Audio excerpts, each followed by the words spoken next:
कटवा दो, किसी को लग जाएगा। जी बहुत भावुक कर देने वाला था। सबसे ज्यादा आप ही भावुक दिखाई दे रहे हैं।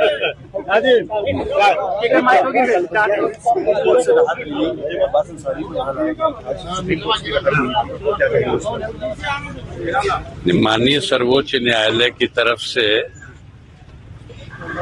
ये आदेश था कि अब्बास अंसारी को अपने पिता के आज 10वें के फातिहे में सम्मिलित होने के लिए उसका व्यवस्था किया जाए।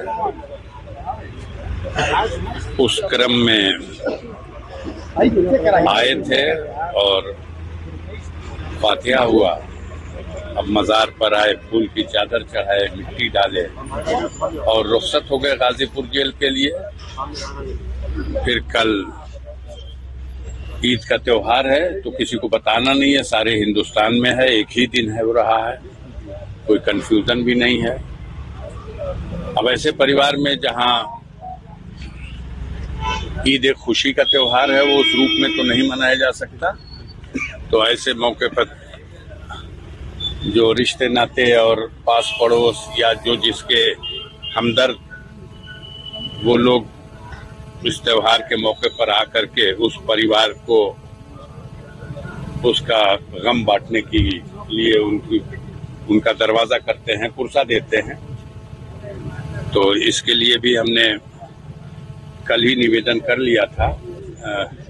क्षेत्राधिकारी मोहम्मदाबाद साहब जब आए थे पुलिस अधीक्षक महोदय के एक पत्र को लेकर, तो हमने उनको बता दिया था कि 11 तारीख को नमाज जो होगी ईद की, तो वो तो क्योंकि वो कारागार में हैं, उचित होगा कि वहीं पे उनको नमाज पढ़ा दी जाए, क्योंकि यहाँ ला के फिर ईदगाह में नमाज पढ़ाना व्यवधान बहुत होगा, हम लोग भी कंट्रोल नहीं कर पाएंगे।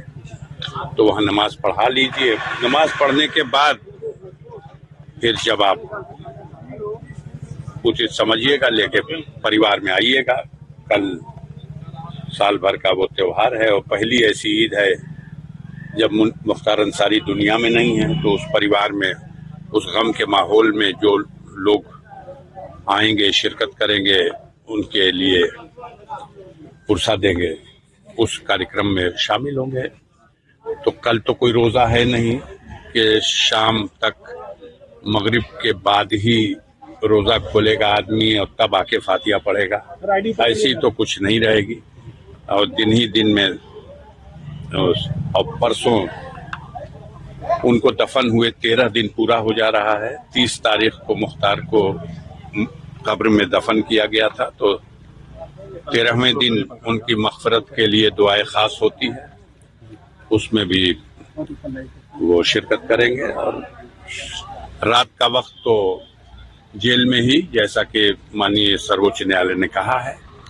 हम लोग कोशिश में हैं कि जो माननीय सर्वोच्च न्यायालय का आदेश हुआ है और हमारे वकील ने अपनी पूरी बात रख दी है और राज्य सरकार की ओर से जो उनके वकील हैं उन्होंने भी अपनी पूरी बात कर दी है। और माननीय सर्वोच्च न्यायालय ने जो आदेश दिया है, उस आदेश के क्रम में इन 3 दिनों के लिए अब्बास को अपने परिजनों से मिलने का, पहले दिन तो फातिहे में सम्मिलित होने का, बाकी दोनों दिनों में एक दिन ईद की तकरीब और तीजे की जो 13वें दिन का तीजा है उसकी तकरीब, उसमें उनको शिरकत करने के लिए। और माननीय सर्वोच्च न्यायालय के आदेश को अगर किसी तरह से तोड़ने मरोड़ने, समझने समझाने में कुछ तो अधिकारीगण खुद कुछ समझ लेते हैं, कुछ आप लोग समझा देते हैं। जितना अच्छा वकील नहीं समझेगा कोर्ट का आदेश, उतना अच्छा तो कई पत्रकार बंधु ही समझ ले रहे हैं। तो उसको समझाइएगा। हम लोग कोशिश करेंगे कि अपनी तरफ से कोई शिकायत का मौका न दिया जाए और माननीय सर्वोच्च न्यायालय ने जो आदेश किया है उसका अक्षरशः पालन किया जाए। और यदि उसको ट्विस्ट करने, तोड़ने, मरोड़ने और किसी और तरह से घुमाने की कोशिश की गई तो हम आपसे क्या कहें, हमें जो कहना होगा हम सर्वोच्च न्यायालय में कहेंगे। आपने कहा था कि अब्बास अंसारी कोशिश करेंगे कि जमानत पर रिहा हो जाए जल्दी। मैं आज भी कह रहा हूं आपको तारीख नहीं बताऊंगा कि आप पहले ही से वहां खड़े हो जाइए जाके कि होने न पाए जमानत, लेकिन उम्मीद करता हूं इसी अप्रैल में ही।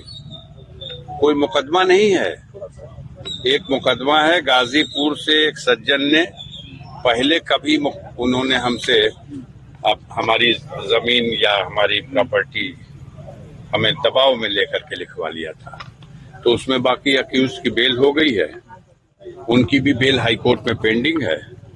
हम उम्मीद करते हैं हो जाएगी, कानून है ना।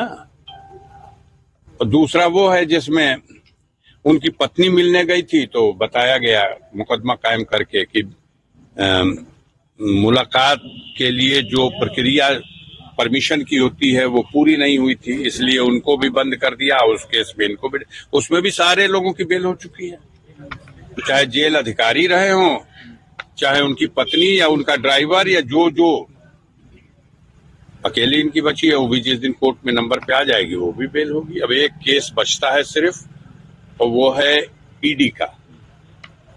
तो माननीय सर्वोच्च न्यायालय ने ईडी के तौर तरीकों को कि बहुत लंबी अवधि तक किसी को आप जेल में नहीं रख सकते, उसके लिए आपको उस अपनी न्यायिक प्रक्रिया को पूरा करना चाहिए। आपको पता ही होगा, आप लोग तो बड़े वरिष्ठ पत्रकार हैं, ईडी के जो मामलात हैं जो मनी लॉन्ड्रिंग के होते हैं वो किसी के लिए सर्वाधिक सजा 7 साल की होती है।